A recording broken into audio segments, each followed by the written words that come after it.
Friends, here I am taking practice set 2 of CDP. First question is Howard Gardner का बुद्धि सिद्धांत किस पर बल देता है? ऑप्शन है सामान्य बुद्धि, विद्यालय में आवश्यक समान योग्यताएं, प्रत्येक व्यक्ति की विलक्षण योग्यताएं, शिक्षार्थियों में अनुबंधित कौशलों पर। देखिए, हावर्ड गार्डनर का जो बुद्धि सिद्धांत है वो बल देता है प्रत्येक व्यक्ति की विलक्षण योग्यताएं हैं उन पर बल देता है। ठीक है, तो आंसर हो जाएगा इसका सी। सेकंड क्वेश्चन है थ फ च ध्वनियाँ हैं, ये ध्वनियाँ कैसी हैं?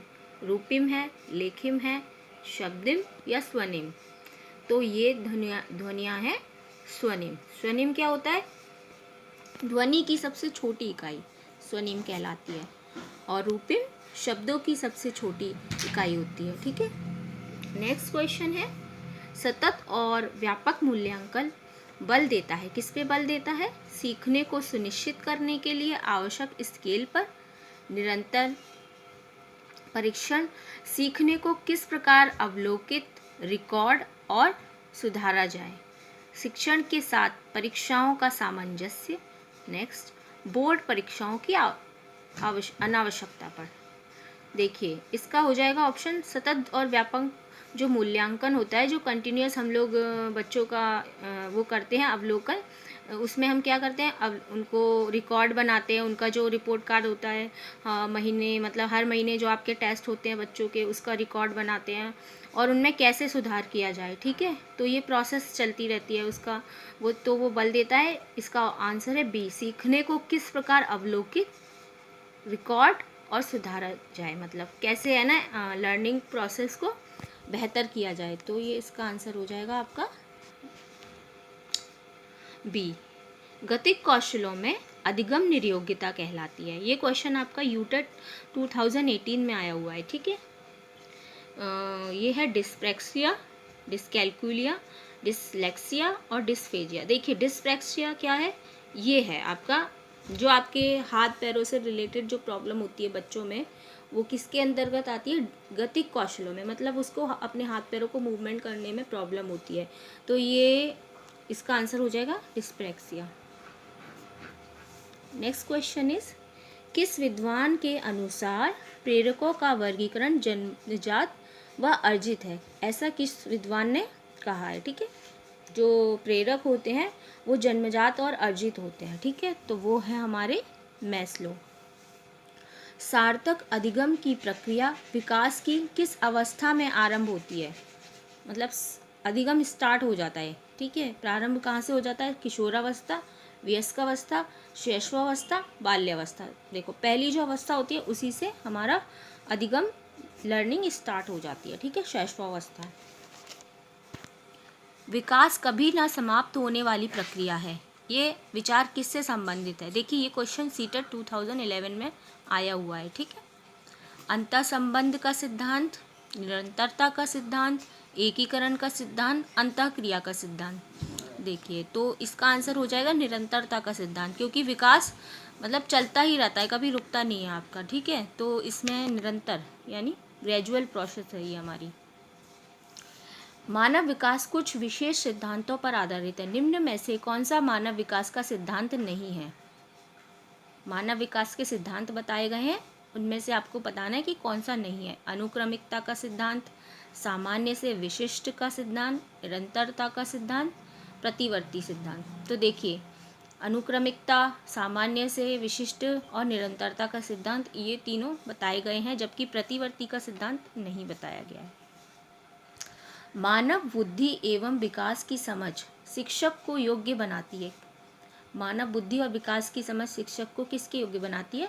निष्पक्ष रूप से अपने शिक्षण अभ्यास करने में, शिक्षण के समय शिक्षार्थियों के संवेगों के नियंत्रण बनाए रखने में, विविध शिक्षार्थियों के शिक्षण के बारे में स्पष्टता, शिक्षार्थियों को यह बताने में कि वह अपने जीवन को कैसे सुधार सकते हैं।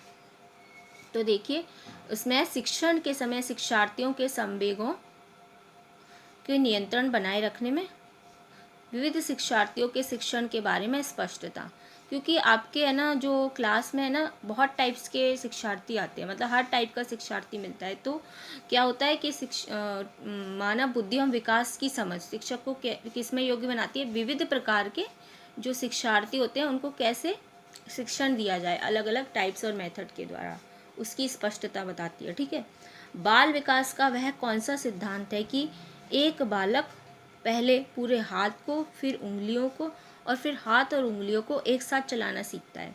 ये आपका सीटेट 2013 में आया हुआ प्रश्न है। तो इसमें है, देखिए इसमें आपको हाथ पैरों के मूवमेंट के बारे में कौन सा सिद्धांत बताता है, मतलब परस्पर कोऑर्डिनेशन होना चाहिए उसमें, परस्पर संबंध का सिद्धांत, सामाजिक अधिगम का सिद्धांत, एकीकरण का सिद्धांत और निरंतरता का सिद्धांत। देखिए सामाजिक अधिगम में वो सोसाइटी में रहकर जो कुछ सीखता है उसके अंतर्गत आ जाता है। निरंतरता का सिद्धांत प्रोसेस जो है वो ग्रेजुअल प्रोसेस चलती रहती है, इसमें नहीं होगा ये।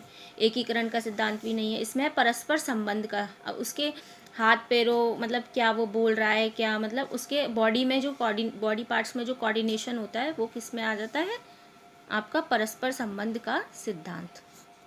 नेक्स्ट क्वेश्चन इज, बाल विकास को क्षेत्रों में विभाजित किया गया है। ये है सीटेट 2012 का क्वेश्चन। शारीरिक, आध्यात्मिक, संज्ञानात्मक और सामाजिक। बी शारीरिक, संज्ञानात्मक, संवेगात्मक, सामाजिक। सी है संवेगात्मक, संज्ञानात्मक, आध्यात्मिक और सामाजिक, मनोवैज्ञानिक। ठीक है, नेक्स्ट है मनोवैज्ञानिक, संज्ञानात्मक, संवेगात्मक एंड शारीरिक। देखिए इसमें आपका आंसर हो जाएगा डी। इन 4 भागों में विभक्त किया गया है, मनोवैज्ञानिक, उसके बाद संज्ञानात्मक, उसके बाद संवेगात्मक, उसके बाद शारीरिक। ठीक है, ये इसका आंसर हो जाएगा। अवधारणाओं का विकास मुख्य रूप से होता है, ये आपका सीटेट 2011 का क्वेश्चन है। अवधारणाओं का विकास होता है मतलब बच्चा अपने मतलब दिमाग में कुछ सोचने की क्षमता डेवलप करता है, अवधारणाएं बनाना शुरू करता है। तो उसमें वो क्या कर रहा है, सोचने की प्रोसेस हो रही है, थिंकिंग प्रोसेस चल रही है। तो उसका बौद्धिक विकास होगा, शारीरिक विकास होगा, सामाजिक होगा या संवेगात्मक होगा। तो देखिए उसका बौद्धिक विकास होगा क्योंकि वो कुछ सोचेगा। ठीक है, तो शारीरिक तो इसमें नहीं होगा, सामाजिक भी नहीं और संवेगात्मक भी नहीं होगा। आंसर है ए। वह कौन सा स्थान है जहां बच्चे के संज्ञानात्मक विकास को सबसे बेहतर तरीके से परिभाषित किया जा सकता है। ठीक है, इसमें आपको कौन सी जगह है जहाँ पे बच्चा बहुत ज़्यादा मतलब सीखता है, उसका जो मानसिक विकास है वो सबसे ज़्यादा होता है। तो खेल का मैदान है, विद्यालय या एवं कक्षा का पर्यावरण है, सभागार है या घर है। देखिए विद्यालय और कक्षा पर्यावरण में वो उसका सबसे ज़्यादा विकास होता है, मेंटल डेवलपमेंट। ठीक है, कॉग्निटिव डेवलपमेंट होता है, मतलब वो सोचने की क्षमता विकसित करता है। ठीक है, अधिगम निर्योग्यता वाले बच्चे, उनकी क्या है, कुछ भी नहीं सीख सकते, अधिगम के कुछ पक्षों में संघर्ष करते हैं, बहुत सक्रिय होते हैं लेकिन उनकी बुद्धि लब्धि कम होती है, बहुत बुद्धिमान व परिपक्व होते हैं। देखिए ऐसा तो नहीं है कि वो कुछ भी नहीं सीख सकते, उनके अंदर कुछ मतलब ऐसी डिसेबिलिटी होती है जिसके कारण उन लोगों को प्रॉब्लम्स आती हैं। ठीक है, तो हमारा इसका आंसर हो जाएगा अधिगम के कुछ पक्षों में संघर्ष करते हैं। ना तो वो इतने सक्रिय होते हैं क्लास में, ठीक है, और ना ही वो इतने बुद्धिमान और परिपक्व होते हैं। पर ऐसा नहीं है कि उन्हें सिखाया नहीं जा सकता, पर अगर न्यू टेक्निक्स के जरिए अगर हम उन्हें सिखाएं तो बहुत जल्दी सीख लेते हैं। ठीक है, निम्नलिखित में से कौन सी एक महत्वपूर्ण गतिविधि बच्चों को सीखने के लिए सक्षम बनाती है। फर्स्ट है व्याख्यान, निर्देश, पुरस्कार और संवाद। देखिए व्याख्यान से खाली टीचर बोल रहा है और बच्चे बैठे हुए हैं तो ये तो पैसिव हो जाएगा, तो इसमें तो शायद बच्चा इतने अच्छे से नहीं सीख सकता। निर्देश देकर भी हम उससे इतना अच्छे से मतलब उसकी लर्निंग प्रोसेस नहीं सुधारी जा सकती।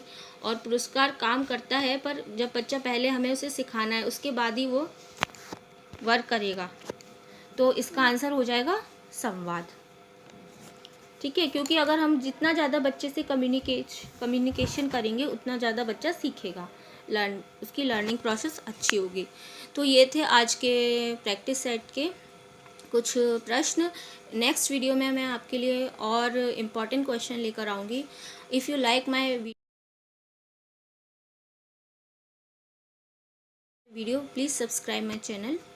Thank you everyone.